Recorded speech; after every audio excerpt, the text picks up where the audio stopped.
Boa noite a todos. Vamos nos colocando à disposição do alto, agradecendo mais uma vez a oportunidade de estarmos todos juntos nesse ambiente de aprendizado, né, um ambiente de ensino que o alto nos disponibiliza, agradecendo essa oportunidade de estarmos aqui nesse momento e pedindo que a gente possa cada vez mais entender todas as questões dos estudos e que isso possa reverberar em toda a nossa existência.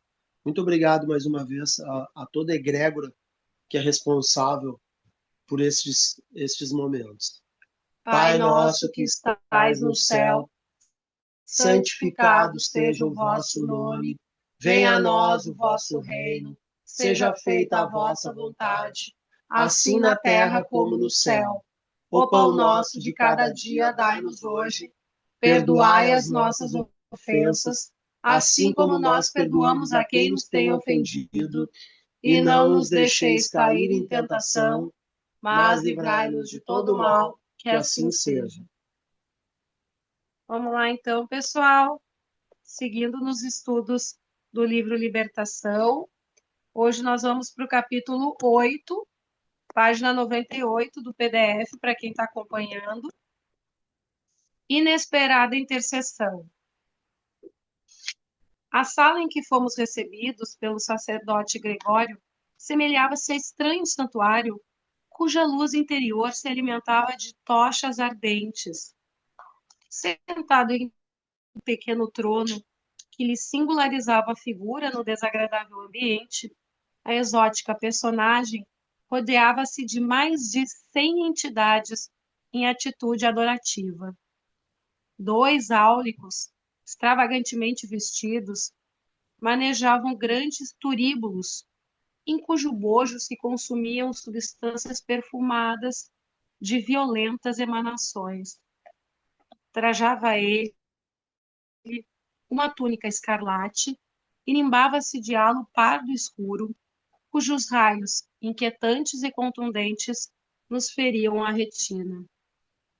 Fixou em nós o olhar percussiente e inquiridor e estendeu-nos a destra, dando-nos a entender que podíamos aproximar. Fortemente empolgado, acompanhei Gúbio. Quem seria Gregório naquele recinto? Um chefe tirânico ou um ídolo vivo, saturado de misterioso poder? 12 criaturas, ladeando-lhe o dourado assento, ajoelhavam-se humildes, atentas às ordens que lhe emanassem da boca. Com um simples gesto, determinou o regime sigiloso para a conversação que entabuaria conosco, porque em alguns segundos o recinto se esvaziou de quantos dentro dele se achavam estranhos à nossa presença. Compreendi que cogitaríamos de grave assunto e fitei nosso orientador para copiar-lhe os movimentos. Gúbio, seguido por Eloy e por mim, a reduzida distância, acercou-se do anfitrião, que o contemplava de fisionomia rude, passando de minha parte a espreitar o esforço de nosso instrutor para contornar os obstáculos do momento, de modo a não classificar-se por mentiroso, à face da própria consciência. Cumprimentou o Gregório, exibindo fingida complacência, e falou: Lembra-te de que sou juiz, mandatário do governo forte aqui estabelecido. Não deves, pois, faltar à verdade. Decorrida pequena pausa, acrescentou: Em nosso primeiro encontro, enunciaste um nome. Sim, respondeu Gúbio sereno, o de uma benfeitora. Repete-o, ordenou o sacerdote imperativo. Matilde. O semblante de Gregório fez sombrio e angustiado. Dir-se-ia recebera naquele instante tremenda punhalada invisível. Dissimulou, no entanto, dura impassibilidade e com a firmeza de um administrador orgulhoso e torturado, inquiriu: que tem de comum comigo semelhante criatura? Nosso orientador redarguiu sem afetação. Asseverou-nos querer-te com desvelado amor materno. Evidente engano, aduziu Gregório ferino. Minha mãe separou-se de mim há alguns séculos. Ao demais, ainda que me interessasse tal reencontro, estamos fundamentalmente divorciados um do outro. Ela serve ao cordeiro, eu sirvo aos dragões. Aquela particularidade da palestra bastava para que minha curiosidade explodisse indômita. Quem seriam os dragões a que se reportava? Gênios satânicos da lenda de todos os tempos? Espíritos caídos no caminho evolucionário de inteligência voltada contra os princípios salutares e redentores do Cristo, que todos veneramos na condição do Cordeiro de Deus? Sem dúvida, não me equivocava. No entanto, Gúbio lançou-me significativo olhar, certamente depois de sondar-me em silêncio a perquisição íntima, convidando-me sem palavras a selar os lábios entreabertos de assombro. Indiscutivelmente, aquele instante não comportava a conversação de um aprendiz que devia destinar-se às manifestações conscientes e seguras de um mestre. Respeitável sacerdote, obtemperou nosso orientador com grande surpresa para mim. Não te posso discutir os motivos pessoais. Sei que há uma ordem absoluta na criação e não ignoro que cada espírito é um mundo diferente e que cada consciência tem a sua rota.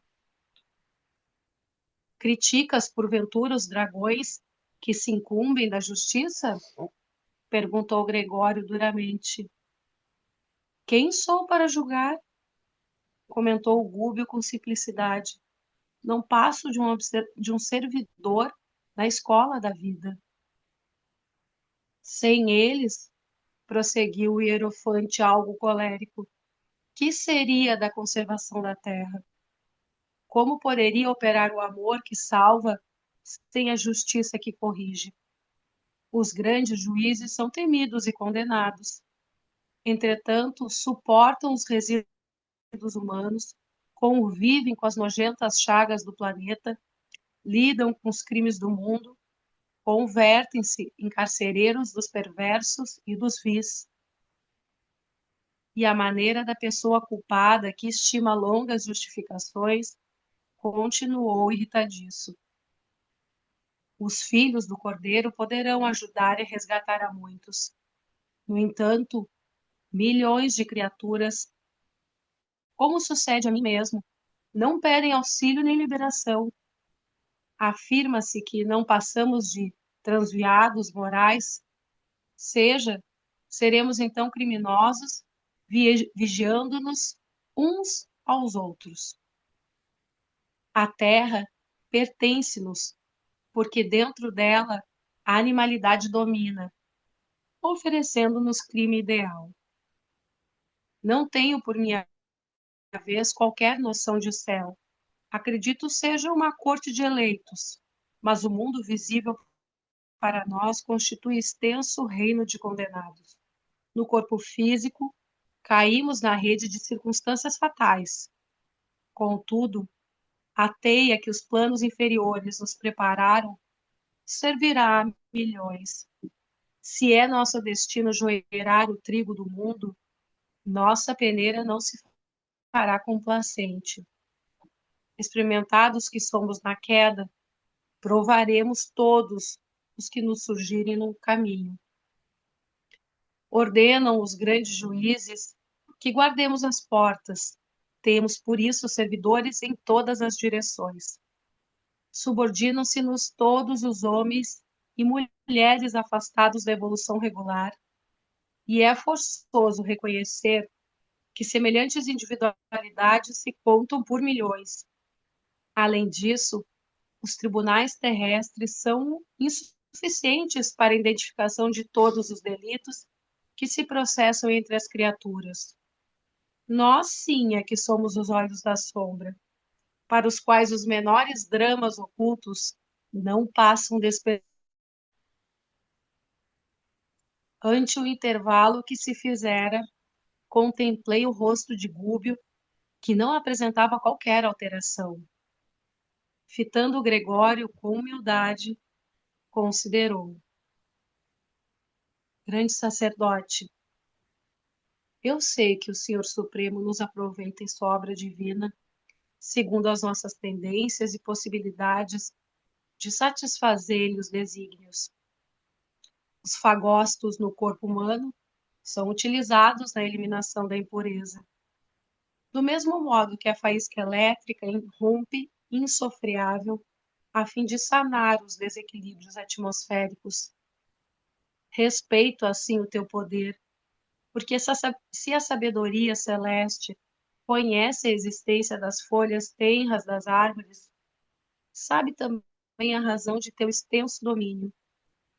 Entretanto, não concordas em que a nossa interferência prevalece sobre a fatalidade, círculo fechado de circunstâncias que nós mesmos criamos? Não estou habilitado a apreciar o trabalho dos juízes que administram estes pousos de sofrimento reparador. Conheço, contudo, os quadros pavorosos que se desdobram ao teu olhar. Observo de perto os criminosos que se imantam uns aos outros, sondo de quando em vez os dramas sombrios daqueles que jazem nas furnas de dor, magnetizados ao mal que praticaram, e não ignoro que a justiça deve reinar, consoante as determinações soberanas. Todavia, respeitável Gregório, não admites que o amor instalado nos corações redimiria todos os pecados? Não aceitas, porventura, a vitória final da bondade, através do serviço fraterno que nos eleva e conduz ao Pai Supremo? Se gastássemos os cometimentos divinos do Cordeiro, as mesmas energias que se despendem a serviço dos dragões, não alcançaríamos mais apressadamente os objetivos do supremo triunfo? O sacerdote ouviu, contrariado, e clamou com desagradável inflexão de voz: como pude escutar-te calado tanto tempo? Somos aqui julgadores na morte de todos aqueles que malbarataram os tesouros da vida. Como inocular amor em corações enregelados? Não disse o Cordeiro, certa vez, que não se deve lançar pérolas aos porcos? Para cada pastor de rebanho na terra, há 1000 porcos ostentando as insígnias da carne. E se o teu mestre reclama pegureiros ao seu apostolado, que fazer de nossa parte, se não constituir equipes de inteligências vigorosas, especializadas em corrigir as criaturas delinquentes que se colocam sob nossa vara diretiva? Os dragões são os gênios conservadores do mundo físico e se esmeram em preservar a aglutinação dos elementos planetários. Coerentes com a lógica, não entendem o paraíso de imposição.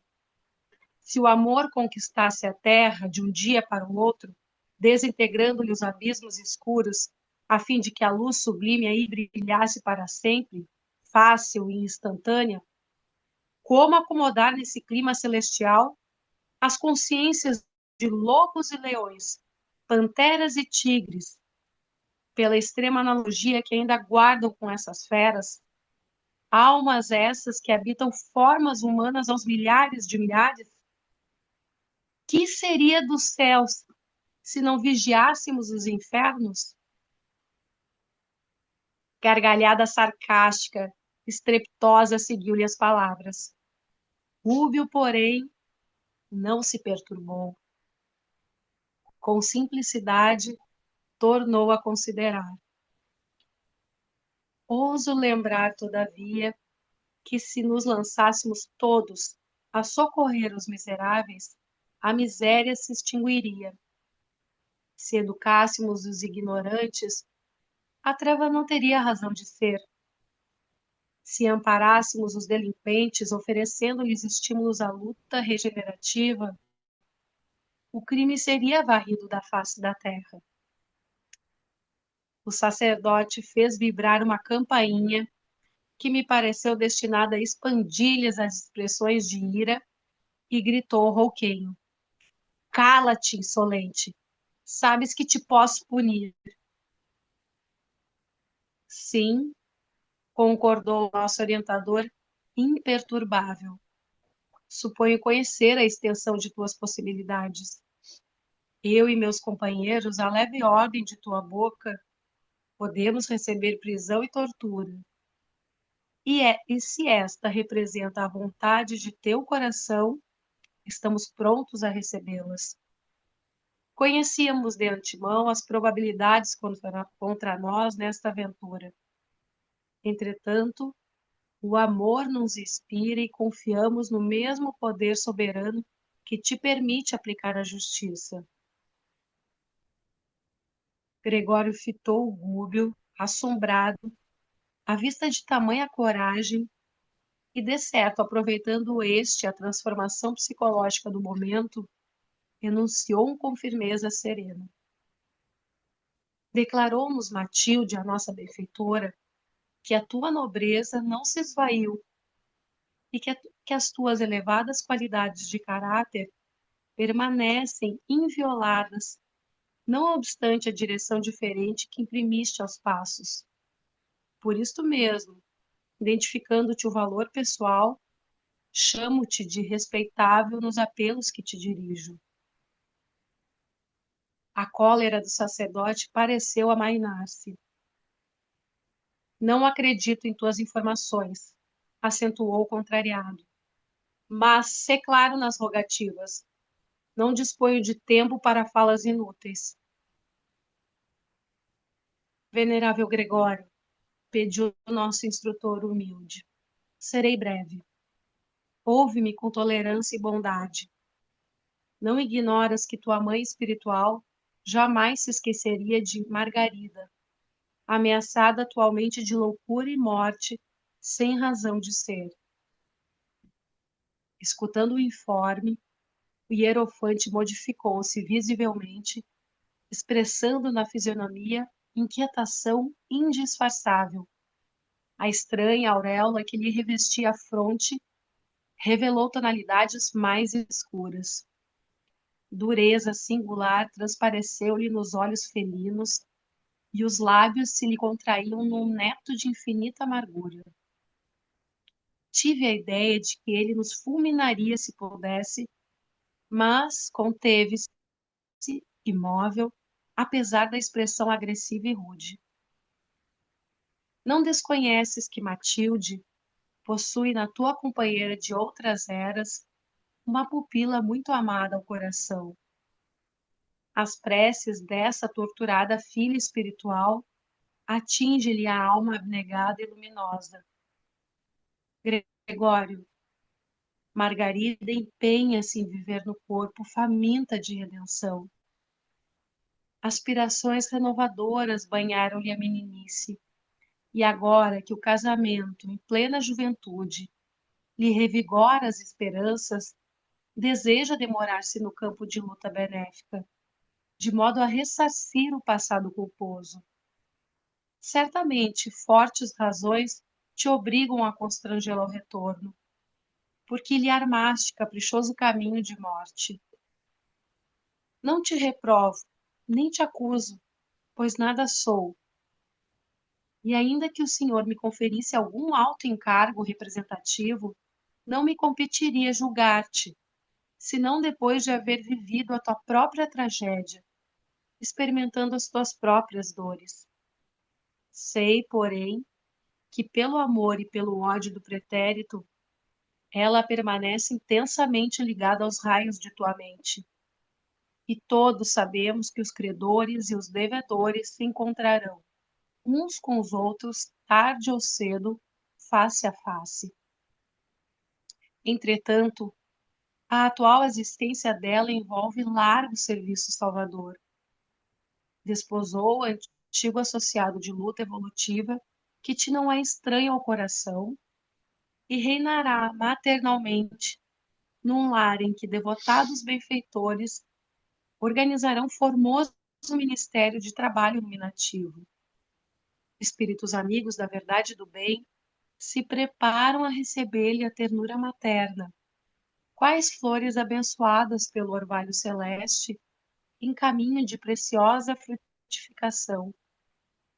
Venho rogar-te, pois, seja suavizada a vendeira cruel. Nossa alma, por mais impassível, modifica-se com as horas. O tempo tudo devasta e nos subtrai todos os patrimônios da inferioridade para que a obra de aperfeiçoamento permaneça. A matéria que nos serve às manifestações modifica-se com os dias.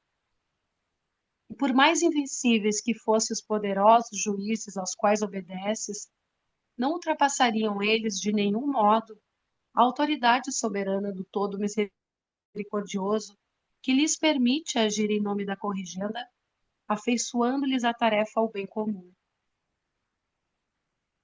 Pesados minutos de expectação e silêncio caíram sobre nós. Nosso instrutor, no entanto, longe de desanimar, retomou a palavra em voz súplice. Se ainda não consegues ouvir os recursos interpostos pela lei do Cordeiro Divino, que nos recomenda o amor recíproco e santificante, não te ensurdeças aos apelos do coração materno. Ajuda-nos a liberar Margarida, salvando-a da destrutiva perseguição. Não se faz imperioso teu concurso pessoal. Basta-nos-á tua indiferença, a fim de que nos orientemos com a precisa liberdade. Hierofante riu-se contrafeito e acrescentou: observo que conheces a justiça. Sim, concordou Gúbio melancólico. O anfitrião, contudo, falou sem rebuços. Quem lavra sentenças despreza a renúncia. Entre os que defendem a ordem, o perdão é desconhecido. Determinavam os legisladores da Bíblia que os arestos se baseassem no princípio da troca, olho por olho, dente por dente. E já que te mostras tão bem informado acerca de Margarida, poderás, em sua consciência, suprimir as razões que me compelem a decretar-lhe a morte? Não discuto os motivos que te conduzem, exclamou nosso orientador, entre aflito e entristecido. Todavia, ouso insistir na súplica fraterna. Auxilia-nos a conservar aquela existência valiosa e frutífera, ajudando-nos, quem sabe, talvez pelos braços carinhosos da vítima de hoje, poderias tu mesmo voltar ao banho lustral da experiência humana, renovando caminhos para glorioso futuro. Qualquer ideia de volta à carne me é intolerável, gritou Gregório contrafeito. Sabemos, grande sacerdote, continuou Gúbio muito calmo, que sem a tua permissão, em vista dos laços que Margarida criou com a tua mente, poderosa e ativa, ser-nos-ia difícil qualquer atividade libertadora. Promete-nos independência de ação. Não te pedimos sustar a sentença, nem pretendemos inocentar Margarida. Quem assume compromissos diante das leis eternas é obrigado a encará-los de frente, agora ou mais tarde, para resgate justo. Rogar-te-íamos, contudo, adiamento na execução de teus propósitos. Concede à tua devedora um intervalo benéfico, em homenagem aos desvelos de tua mãe e, possivelmente, os dias se encarregarão de modificar esse processo doloroso. Demonstrando expressão de surpresa, em face da imprevista solicitação de adiamento, quando nós mesmos esperávamos que o orientador se impusesse reclamando revogação definitiva, Gregório considerou menos contundente. Tenho necessidade do alimento psíquico que só a mente de Margarida me pode proporcionar. Perguntou Gúbio, mais encorajado. E se reencontrasses o doce reconforto da ternura materna, sustentando-te a alma, até que Margarida te pudesse fornecer, redimida e feliz, o sublimado pão do espírito? O sacerdote levantou-se pela primeira vez e clamou: Não creio. E se propuséssemos semelhante bênção em troca de tua neutralidade ante o nosso esforço de salvação? Permitir-nos-ias agir concomitantemente com servidores que te obedecem às ordens? Não os inclinarias contra nós e deixar-nos-ias ombrear com eles, tentando a restauração? O tempo, dessa forma, daria o último retoque em tuas decisões. Gregório refletiu alguns instantes e redarguiu. É muito tarde. Por quê? Indagou o nosso instrutor inquieto. O caso de Margarida, esclareceu o hierofante em tom significativo, está definitivamente entregue a uma falange de 60 servidores de meu serviço, sob a chefia de duro perseguidor que lhe odeia a família. A solução cabal poderia ter sido alcançada em poucas horas, mas não desejo que ela me volte às mãos com a revolta de vítima, em cuja fonte interior só me fosse possível recolher as águas turvas do desespero e do fel. Será torturada como me torturou em outra época. Padecerá humilhações sem nome e desejará a morte como valioso bem.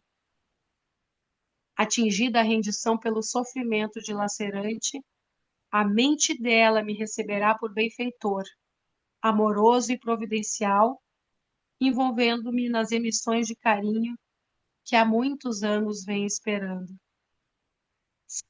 Seria infrutífera qualquer tentativa liberatória. Os raciocínios dela vão sendo conturbados pouco a pouco e o trabalho de imantação para a morte estão quase terminados. O nosso dirigente, no entanto, não se deu por vencido e insistiu. E se nos confundíssemos com a tua falange, tentando o serviço a que nos propomos, compareceríamos junto à enferma como amigos teus e, sem te desrespeitarmos a autoridade, procuraríamos a execução do programa que nos trouxe até aqui, testemunhando a humildade e o amor que o Cordeiro nos ensina. Gregório pensava maduramente em silêncio, mas Gúbio prosseguia com simplicidade e firmeza. Concede, concede, dá-nos tua palavra de sacerdote. Lembra-te de que um dia, ainda que não creias, enfrentarás de novo o olhar de tua mãe. O interpelado, após longos minutos de reflexão, ergueu os braços e asseverou: Não creio nas possibilidades do tentame. Todavia, concordo com a providência a que recorres. Não interferirei. Em seguida, tilintando a campainha de modo particular, determinou que os auxiliares se reaproximassem, como que semi-vencido na batalha que se empenhara com a própria consciência, invocou a presença de um certo Timão que nos surgiu pela frente, surpreendendo-nos com seu semblante de carrasco. Dirigiu-lhe a palavra indagando pelo andamento do caso Margarida, ao que o preposto informou estar o processo de alienação mental quase pronto. Questão de poucos dias para a segregação em casa de saúde. Indicando-nos algo constrangido, determinou Gregório que o auxiliar de sinistro aspecto nos situasse junto da falange que opera ativa na execução gradual do seu decreto de morte. Final do capítulo 8. Bom, para se situar, eu sempre gosto de situar no tempo, né, o local que é descrito. No caso, eles estão nessa cidade estranha, nas trevas. Tá? Eles compareceram nessa, aquilo que a gente sabe pelo mundo espiritual, que sempre há chão firme e céu aberto, e é circular. O mundo espiritual ele é circular. Tá? Então, as as dimensões espirituais do nosso planeta Terra são circulares, como é o nosso planeta circular também, né? É esférico.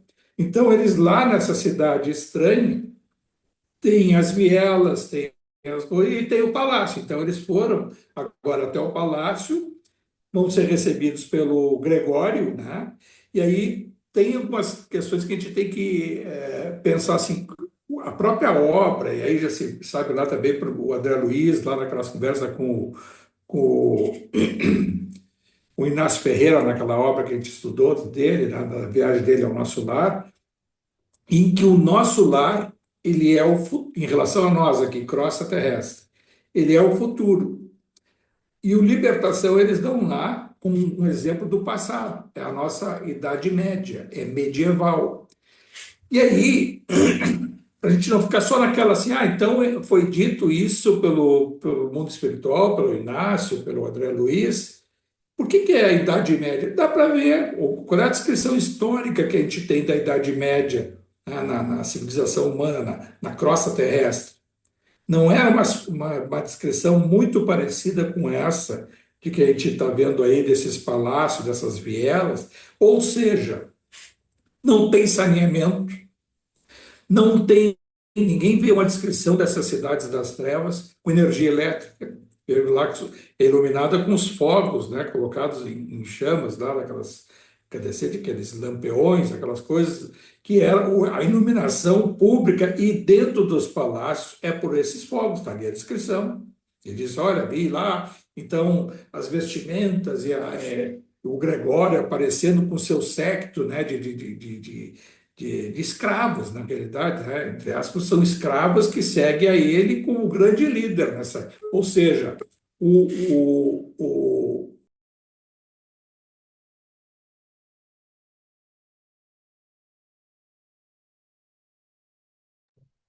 Acho que o Francisco caiu. Vamos esperar um pouquinho para ver se ele volta. Eu acho que alguém ligou para ele, porque deu um toquezinho no celular dele e aí ele caiu. Ah, é? Não viu o toquezinho? Vamos aguardar.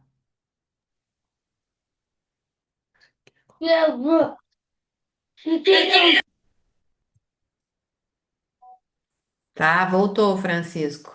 o Voltou. que houve?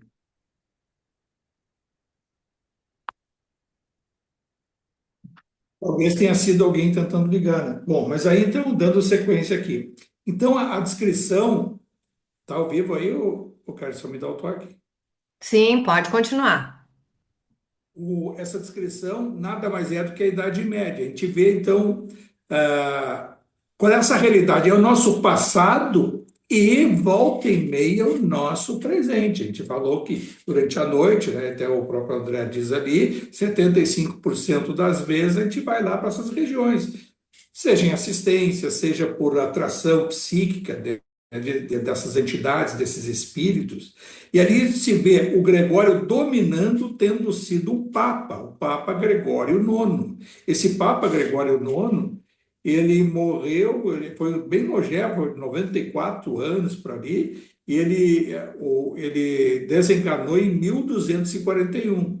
Essa obra, o prefácio dela em início de fevereiro de 1949. Então, se passou isso aí por volta de 1948, 47. Então, são 700 anos. 700 anos desde o desencarne dele, ele dominando essa região toda com os ensinamentos da igreja, né, sob o ponto de vista teórico e não na prática, né, com muita sabedoria sobre o processo da encarnação, o processo da lei de causa e efeito, e ele com plena consciência das suas limitações. Dá para ver até, é descrito ali, em que ele sabia que estava desencarnado, mas não conhecia o céu. Ou seja, que papa é esse que chega lá do outro lado? Quantos religiosos que chegam lá do outro lado e querem saber que céu é esse? Que o céu não está ao meu dispor por tudo que fiz e tal. E ele que caiu na realidade, porque a prática dele naquela época encarnado como Papa, que foi uma fase difícil, a parte melhor dele foi a convivência dele com Francisco de Assis, que foi muito incipiente, assim, né, de ele ter conhecido o Francisco de Assis. Agora, ele como Papa, e ele foi o que colocou em execução, como juiz já naquela época encarnado, as perseguições da lei da Inquisição, a lei da Santa Inquisição, que eles chamavam, que condenava todos aqueles que se atreviam a se opor às determinações papais que tinham, naquela época, durante longos e longos anos, centenas de anos, se miscuía com o poder estatal. Então, os imperadores, os chefes de Estado daquela época compartilhavam muito com a própria igreja e havia um conluio, né, de perseguições. Então, as cruzadas, que foram as perseguições que foram feitas contra os judeus, o povo hebreu, interesses que se miscuíam em vários centros da própria Europa ali e que perseguiam aqueles muitos que se opunham à determinação do papado. Por quê? Porque não queriam que os fiéis seguissem de forma fraterna a exemplificação do seu dia a dia dos ensinamentos de Jesus. Então tinha essa resistência. E a pretexto disso, muitos desses papas, tá, inclusive o Gregório, e muitos dos bispos da época, durante uma escuridão da Inquisição, leia-se aí o nosso passado também, interagindo com todas essas fases da própria igreja, eram de perseguir aqueles que na prática tentavam praticar o cristianismo, o evangelho na sua essência.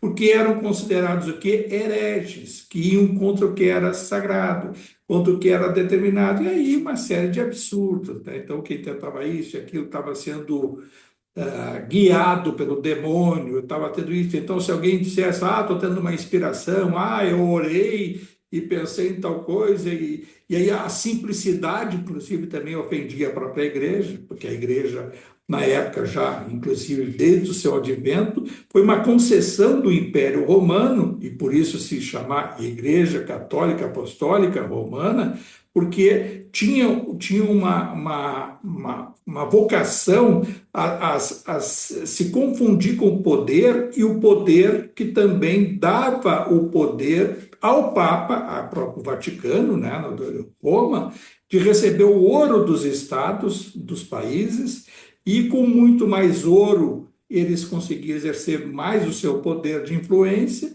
de corrupção e de uma série de desmandos que a gente sabe que ocorreu naquela fase muito triste da própria igreja, do cristianismo como um todo, né? E depois descambou para nada mais. Quando ele fala assim aí agora o Gregório, dos dragões, os dragões já estavam no comando da igreja antes dessa época.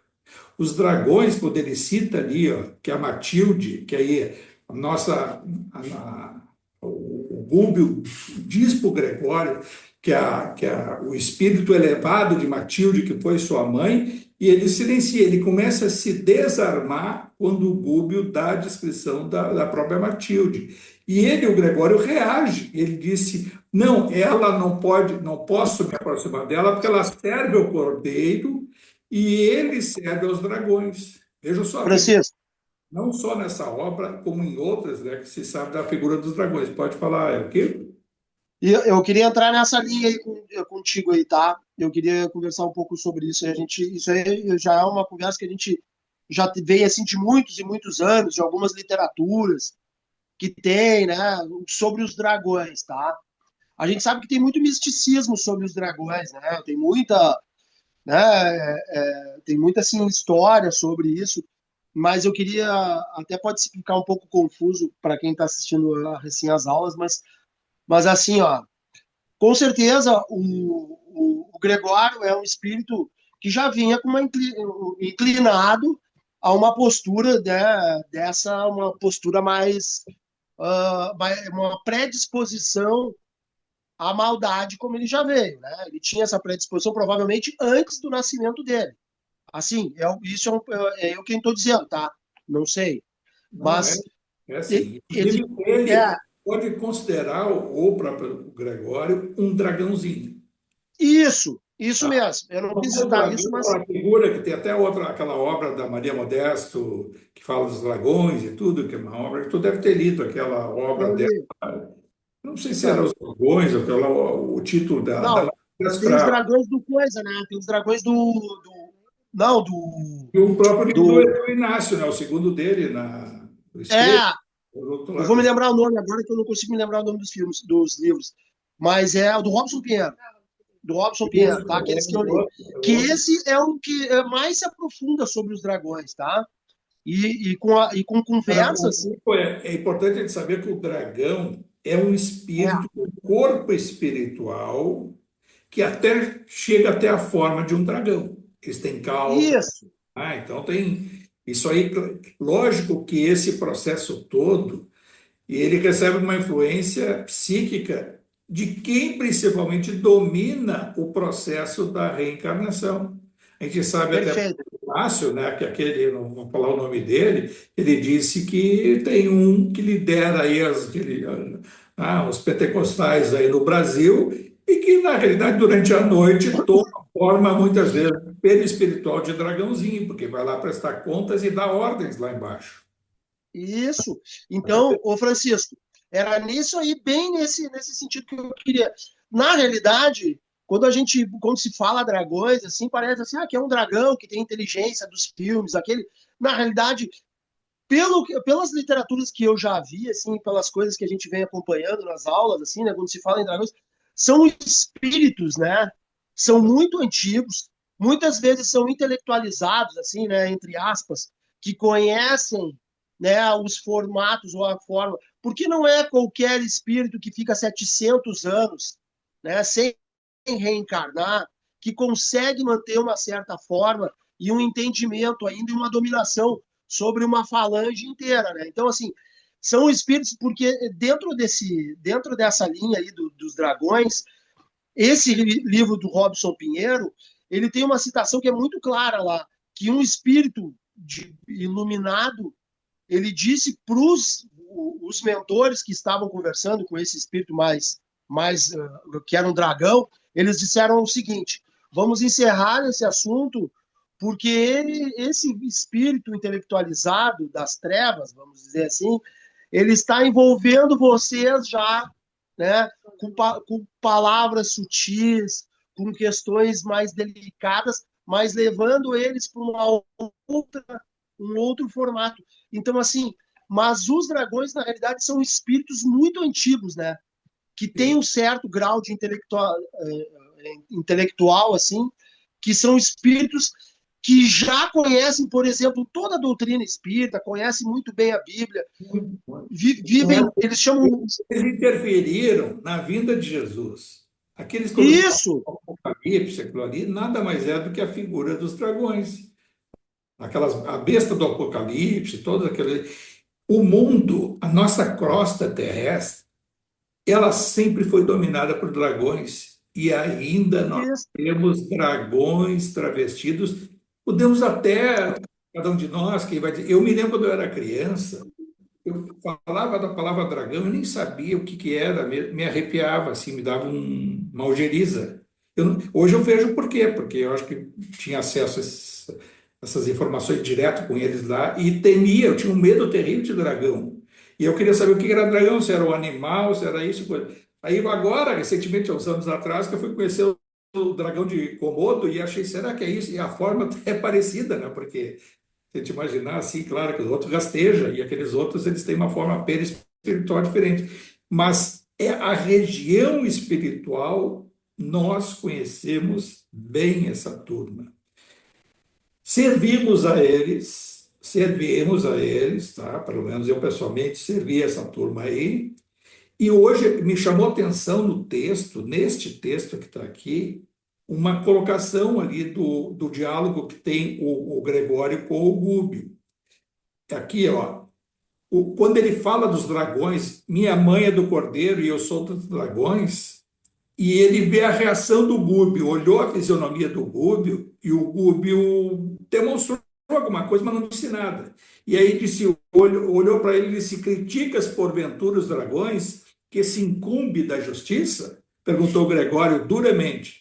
Aí o Gúbio disse para ele, quem sou eu para julgar? Com muita simplicidade, ternura. Não passo de um servidor da escola da vida, o Gúbio querendo amenizar a situação, sentindo, para não deixar duramente, quer dizer, o cara foi endurecido e vocacionado a defender os dragões. O que tem contra eles? Aí, diz ali, prosseguiu o Hierofante é sacerdote, né? Sem eles, de forma colérica, o Gregório diz assim, que seria da terra sem os dragões? Como poderia operar o amor que salva sem a justiça que corrige? Justiça, aquele tribunalzinho que a gente viu nos capítulos anteriores, que seria, quer dizer, em nome, eles não falam em nome de Jesus, eles não falam em nome até do amor, falam muito pouco, mas para aplicar justiça, lei de talhão, dente por dente, olho por olho. Para aplicar essa lei, tem que ser duro. E aí, olha só como vê como traz para os nossos dias de hoje. Como poderia operar o amor que salva sem a justiça que corrige? Ou seja, tortura, pena, culpa, né? Incutir a culpa e narrativa, colocar essa coisa hoje, está todo mundo, essa questão do mundo, o Brasil mesmo está passando hoje, tudo é narrativa que é imposta, e aí os grandes juízes são temidos e condenados. Entretanto, suportam os resíduos humanos, ou seja, quer pegar o defeito de alguém para criar narrativa, imputar uma culpa e uma pena, mesmo injusta, à luz da justiça deles, a interpretação deles. Ou seja, lá também ocorre isso, a interpretação deles, tribunalzinho deles, isso não pode, por isso, então tortura.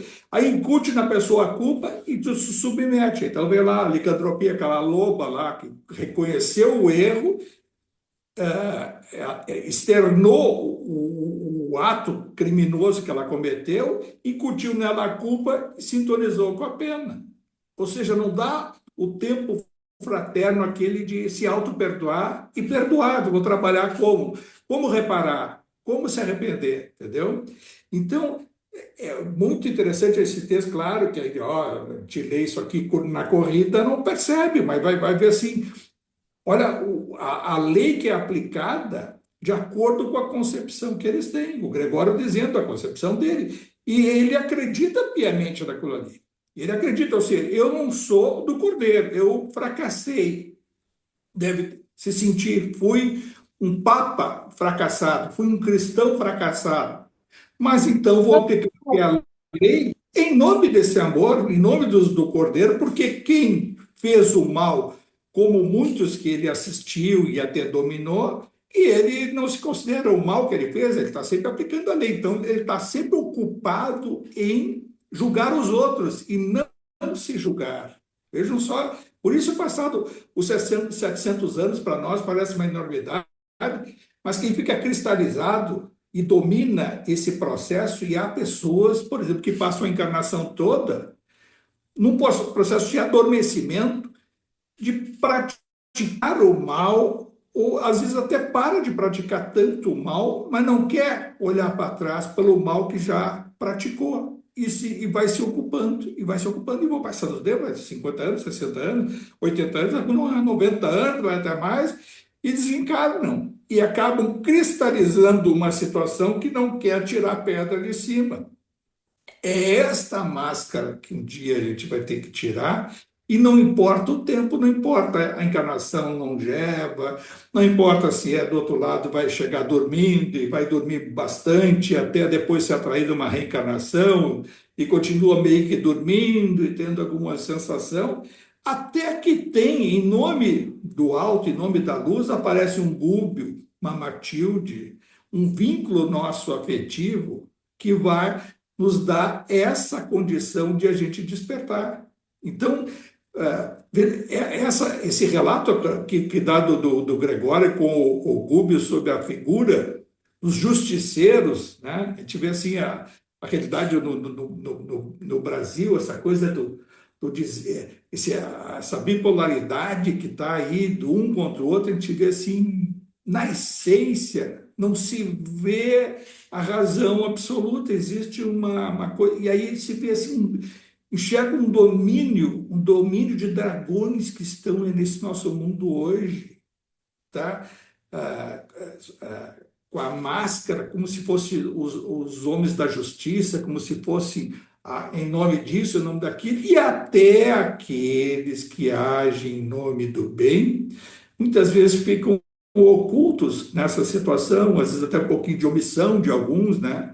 E aí é esse processo lento e gradual que vai nos levar a essa transformação do nosso planeta. Mas claramente hoje se vê essa do joio e do trigo, essa separação. Quanto mais passa o tempo de depuração, mais fica evidente a sutileza da ação desses dragões. Quantos desses espíritos encarnados estão no processo de dominância do poder na crosta hoje, não estão recebendo as emanações dessas regiões trevosas. Lento e gradualmente, claro que lento e gradualmente vão se enfraquecendo, até que vai existir essa depuração, porque como é que vai se dar a depuração? Já está ocorrendo em enorme escala.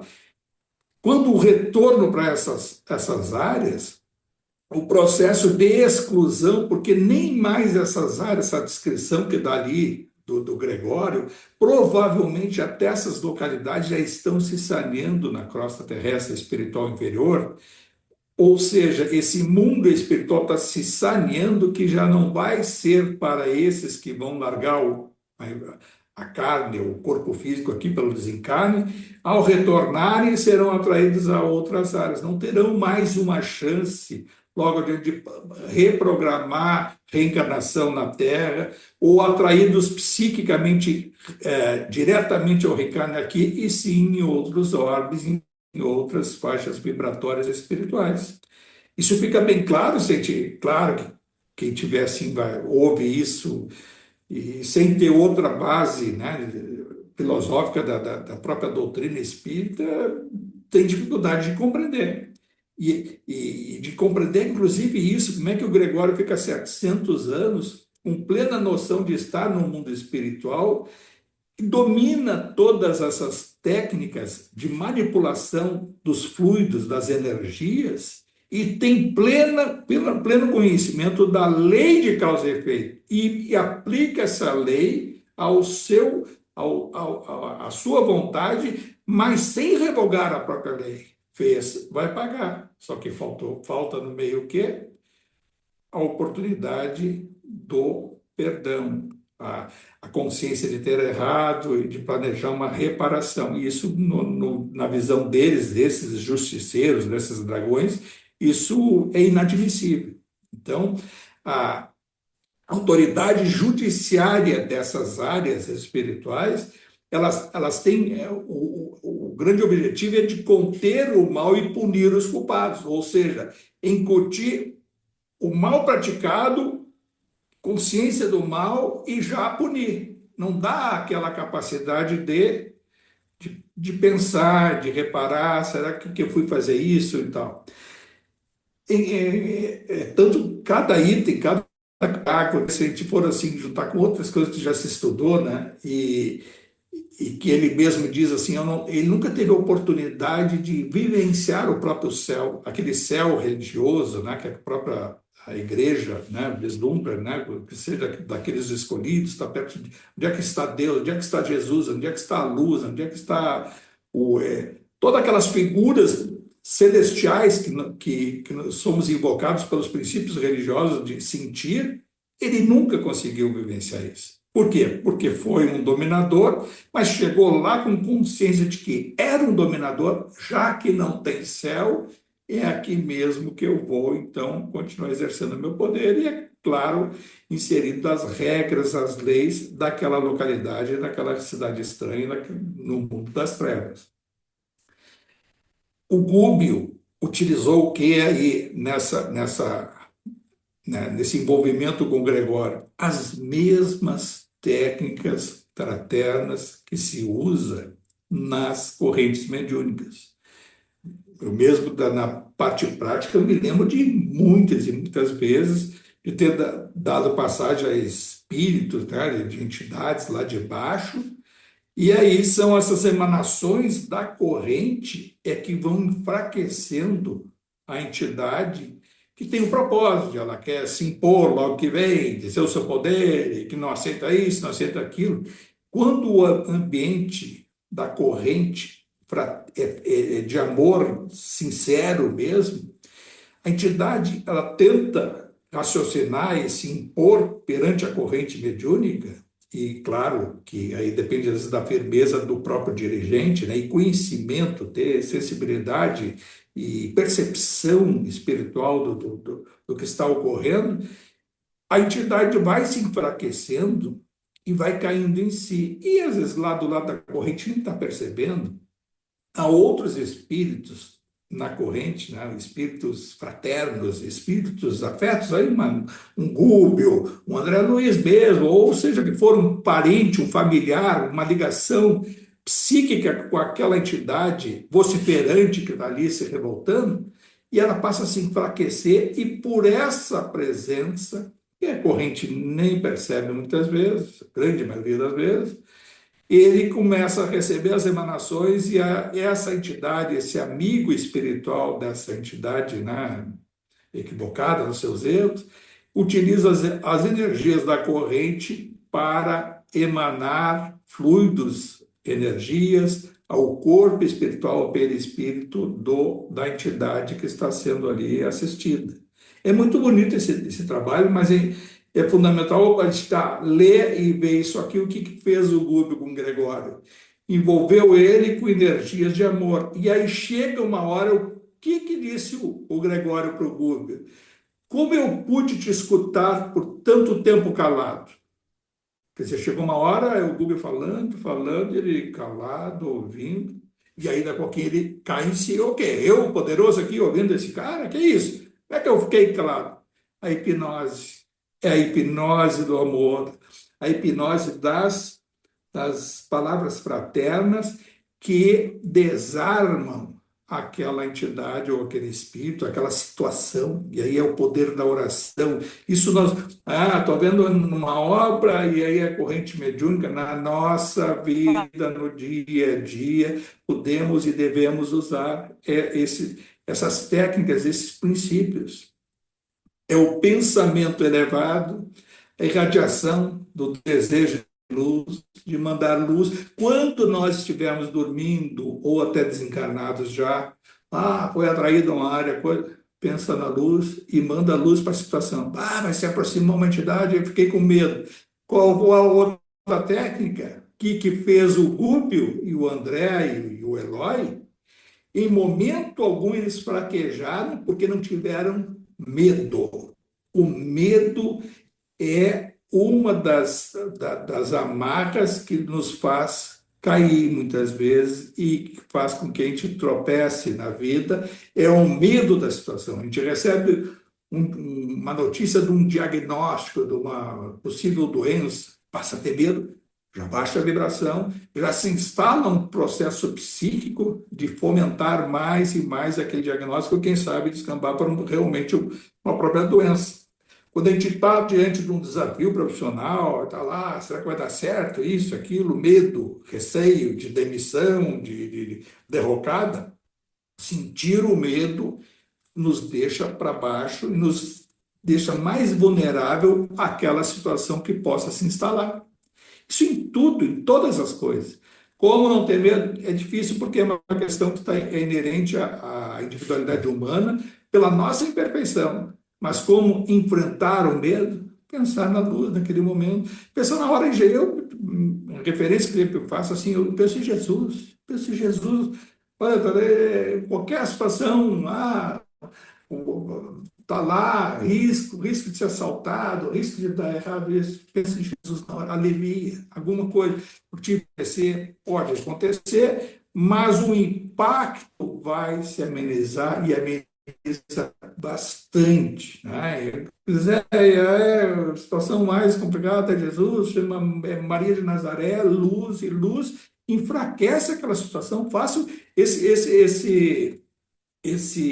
exercício mental, se habituar a isso e vejo só o grande prodígio, o resultado que dá de elevação espiritual nesses momentos. Isso a gente tem que saber perceber, e não é um privilégio de um, de outro, de todas aquelas pessoas, de todos os espíritos que têm o conhecimento, a percepção do que seja o mundo espiritual superior. Mas é um mundo espiritual superior dos superiores? Não, de cada um de nós. A nossa imperfeição, às vezes, não nos permite facilmente frequentar psiquicamente essas áreas espirituais superiores. Por quê? Porque 25% do nosso tempo a gente pensa nessas coisas mais elevadas. Sabia? Porque se 5% vai lá para baixo, nós vamos lá para baixo, nosso passado e uma série de coisas vinculadas a essas áreas. Agora, não quer dizer que vai estar nessas áreas e vai ser um refém escravizado dessas áreas. Pode estar numa situação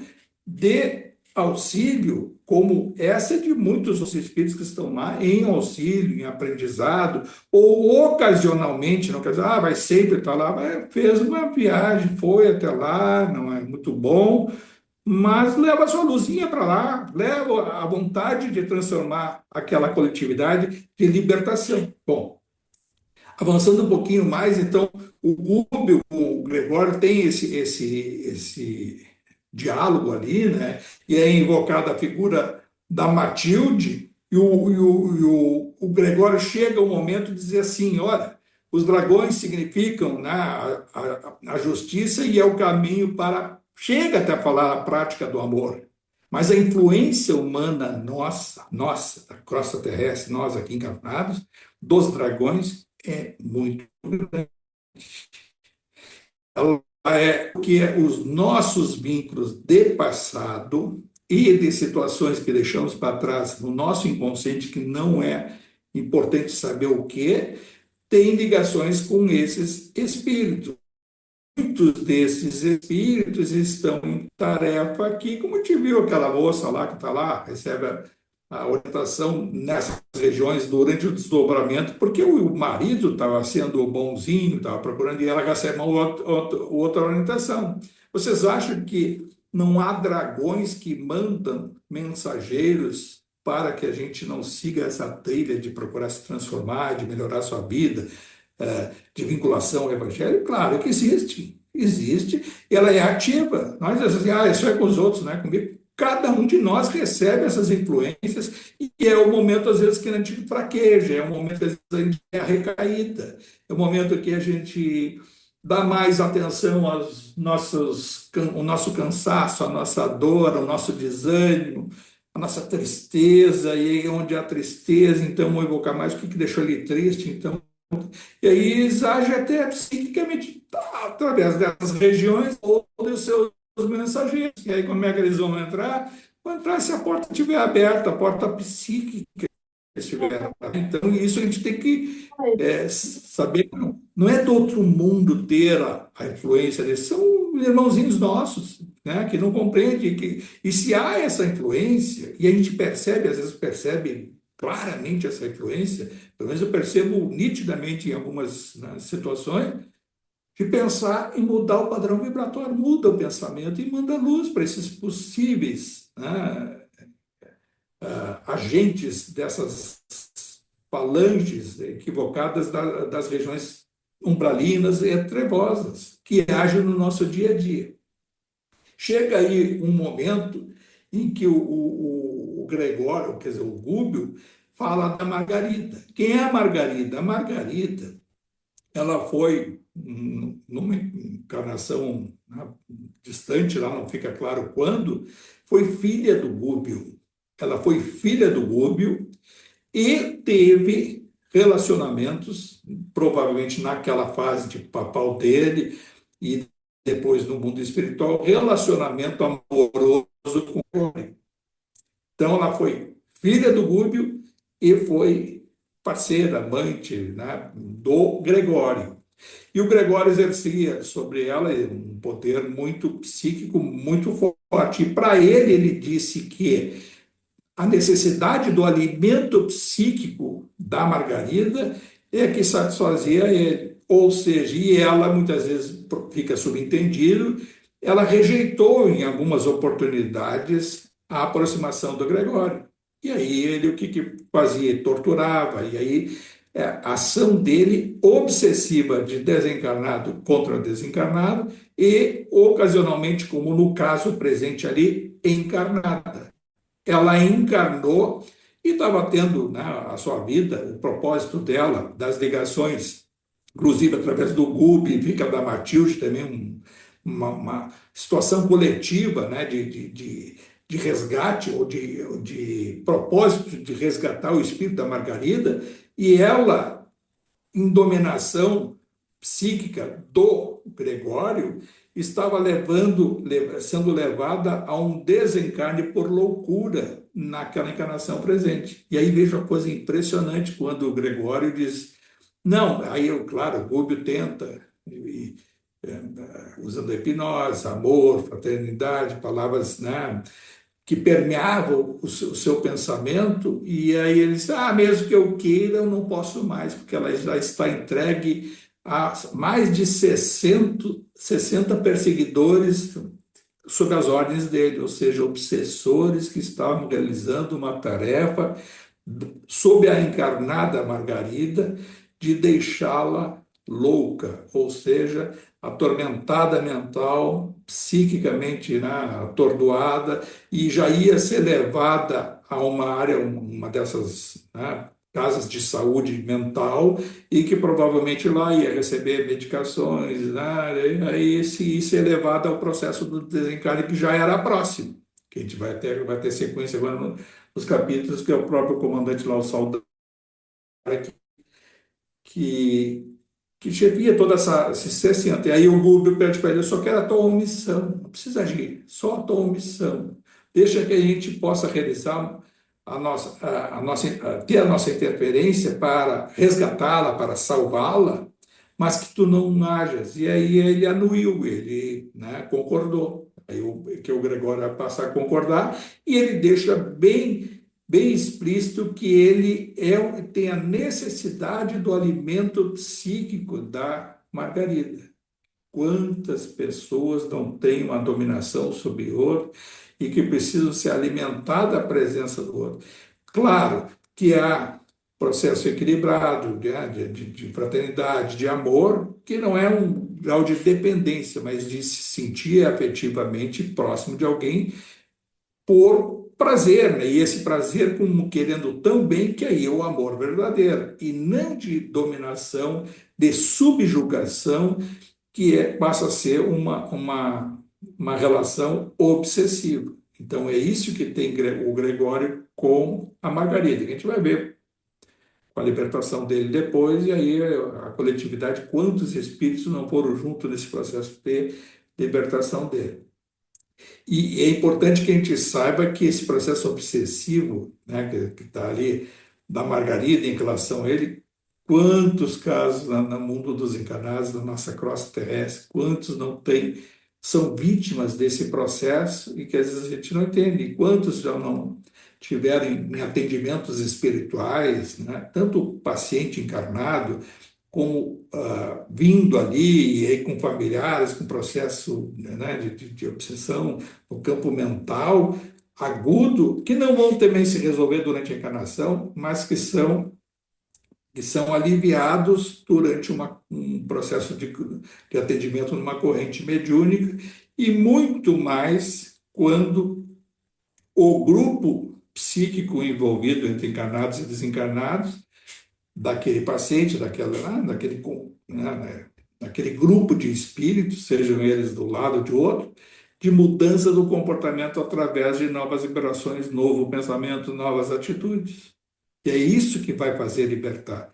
Não é a corrente em si, não é porque um médium, um dirigente, um grupo de médios que vão realizar uma tarefa num atendimento. É sim a invocação da oportunidade para a mudança interior. Lento e gradualmente sempre dá uma aliviada. E há recaídas, há alguns que levam outros, e que vão até se levar para o desencarne, mas lá onde estiver, aquela sementinha vai em algum momento se conectar com uma outra situação e aí vai facilitar um despertar de consciência.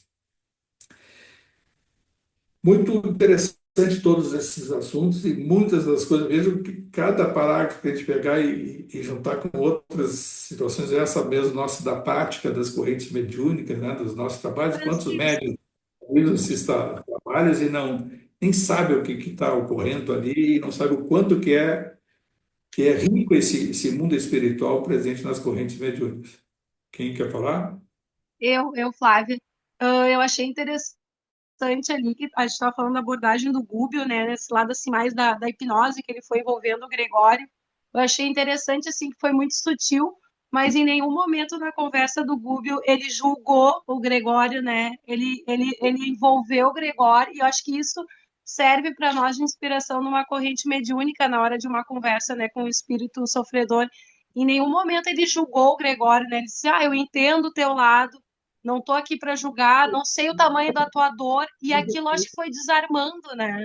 Jogou um ponto na vaidade do Gregório, né? Aquela coisa, Isso, parece aquele do filme do Al Pacino, aquele vaidade é o meu pecado predileto, quer dizer, aquela coisa as pessoas, quando está, isso é a técnica também de hipnose, né? Quando está assim, diante de um fato, tem que aguçar na pessoa o que é mais caro para ele naquele momento. Então, ele invocou o que? A figura da Matilde e do poder que ele tem. E do poder que ele tem perante, né, o próprio Evangelho, foi um Papa, foi isso, aquilo, conhecimento não falta, e ele diz ali, a própria mãe dele sempre disse: olha, são valores que ele jamais perdeu. Claro que estavam adormecidos esses valores, não estava nada, e ele invoca aquilo ali, e o Gregório se sente, por momentos, mais forte e permeável às palavras. E aí é que e ele... aí foi o momento que ele conseguiu desarmar o Gregório, né?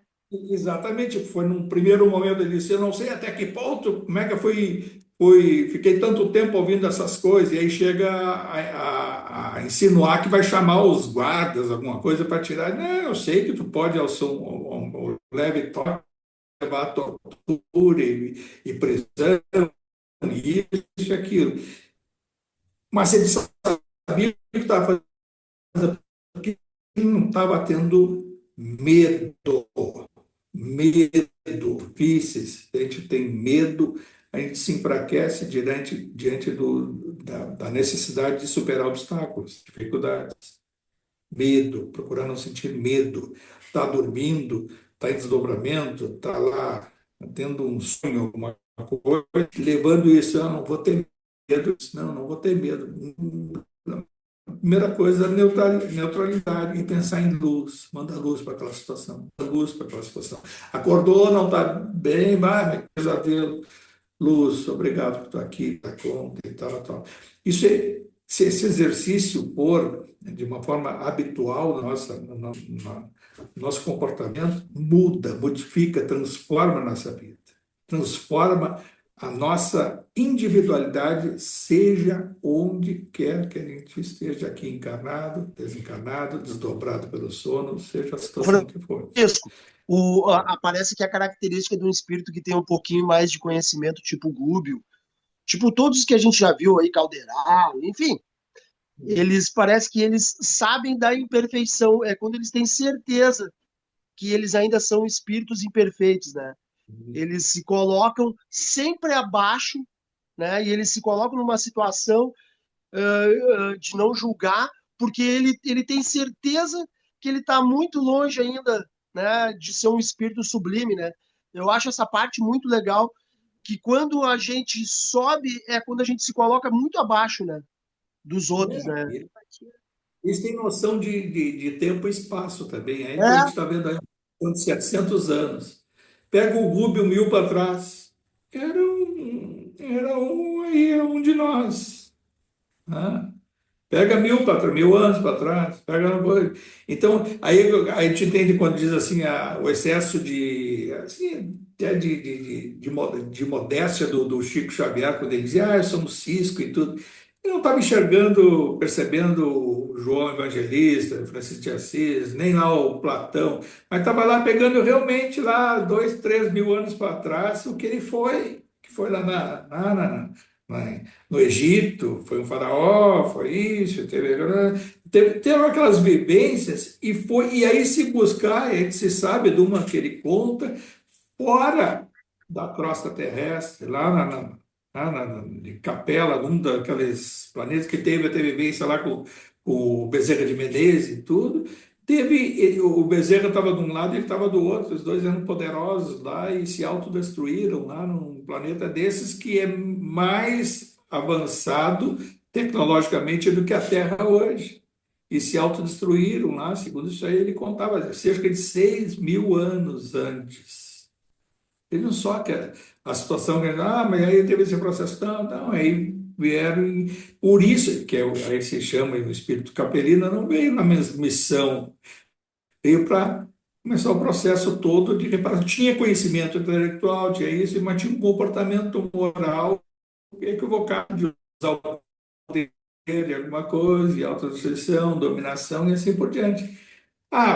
Praticava o balde. Olha, vai ver lá, o João Batista, primo de Jesus, dos nascidos de mulher, o mais puro. O João Batista foi o profeta Elias. O Elias, ele praticou, teve revoltas e coisas que ele participou e matou muita gente, tirava a cabeça. E veja o João Batista vem, e a Salomé, quando pede, é induzida pelo monstro para fazer uma vingança, mas estava sendo a lei de causa e efeito, a cabeça do João Batista entregue ali, teve um resgate histórico, e pouca gente também, coisas do. Está lá, Jesus disse que era o Elias, já veio, coisa, e era o João Batista, primo dele, filhos de mulher, o mais elevado daquela época, né, que ele dizia. E aí olha para trás, 1000 e poucos anos, o Elias, profeta, veio, mas lutou, e aí coisa, matou. Era o processo da época, era primitivo dessa forma e tal, era. E muitos dos que ele lutou, ele tirava a cabeça, e aí teve a sua cabeça arrancada. E quem é o João Batista? É o Espírito da Verdade que nos trouxe essa maravilha que é o Evangelho de Jesus à luz do Espiritismo, da doutrina de Kardec, que também teve passagem naquela época com ele e assim por diante. Pessoal, essas coisas ficam muito bonitas quando a gente junta, para pensar, junta com outros estudos e tudo. Isso fica muito mais rico e é coisa que não sai mais da nossa cabeça, a compreensão. Só agregam outras e vai agregando, agregando, agregando. Isso é muito importante. E isso acelera o processo de a gente mais sentir seus erros, né? Coisas que já fizemos nessa e outras, sem ser objetivamente, mas embora às vezes apareça bem, né? Fica bem claro no nosso pensamento o que a gente já fez, e não se culpar, né? E ter a oportunidade desses tribunaizinhos que existem nas trevas, e existem esses tribunaizinhos nessas regiões periféricas aqui da crosta, né? A gente vê lá o irmão Jacob, não teve lá, que chega um momento, a hora da verdade, vai expor. É difícil, é muito difícil. A coisa mais difícil para o espírito é quando for ter a oportunidade, né, de se voltar para si e pensar no quanto que errou, e aí geralmente vai fazer isso em relação à última passagem, a última encarnação e tal. Depois vai, né, conforme muitos nem suportam isso mesmo no mundo dos encarnados, vão ter que levar algumas encarnações, coisas que são muito difíceis, né, para enfrentar e ser fruto do quê? Do ambiente fraterno, amigos espirituais e, em geral, até outros espíritos envolvidos com as nossas fraquezas, nossos erros, que é aquele jogo da verdade que nós vamos expor erros cometidos, falhas, imperfeições, situações que contribuíram até indiretamente para prejudicar outros e tal, e assim até concepções injustas que nós tivemos em relação a alguém e que, sem a gente se dar conta, prejudicamos a outros. É muito difícil, mas é rico isso, de perceber isso encarnado ainda. Às vezes atormenta, às vezes dá mas não tem como fugir. A grande maioria está dormindo e vai continuar dormindo e não vai nem pensar nisso, mas um dia, né, não cai uma folha sem que o pai saiba e haveremos de pagar até o último ceitil. Não nesse sentido aí de tribunal, de culpa, de punição, mas sim de consciência. Como foi importante, me fez bem pensar nos erros que cometi e vou procurar que me auto-perdoar, perdoar a quem eu te possa ter ofendido ou esteja inserido naquela situação. Onde não for possível, o universo vai colocar à nossa frente oportunidades para compensar eles em relação a outros.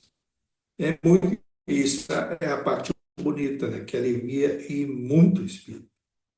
Isso tudo só nos estimula, mas nos dá mais responsabilidade. A quem muito foi dado, muito será cobrado, né? Então é isso, pessoal. Vamos encerrar, já passamos muito do tempo, e levar, renovando mais uma semana de gratidão, agradecer imensamente aos espíritos amigos, a espiritualidade que nos passa essas obras, a oportunidade que os mensageiros de Jesus nos dão através desses estudos, dessas leituras, de refletir sobre essas coisas, de pensar sobre tudo isso, e que com a ajuda deles possamos, em processo de desdobramento do nosso dia a dia, seguir esse caminho de aprendizado, de busca da nossa consciência, sempre se conectando com os bons espíritos e levando a eles a nossa rogativa da oportunidade de reflexão no processo de inspiração, de desdobramento e assim sucessivamente. Pai nosso que está no céu, santificado seja o vosso nome. Venha a nós o vosso reino, seja feita a vossa vontade, assim na terra como no céu. O pão nosso de cada dia que nos dai hoje, perdoai as nossas ofensas, assim como nós perdoamos a quem nos tem ofendido. E não os deixeis cair em tentação, e livrai-nos de todo mal, Senhor, e que assim seja.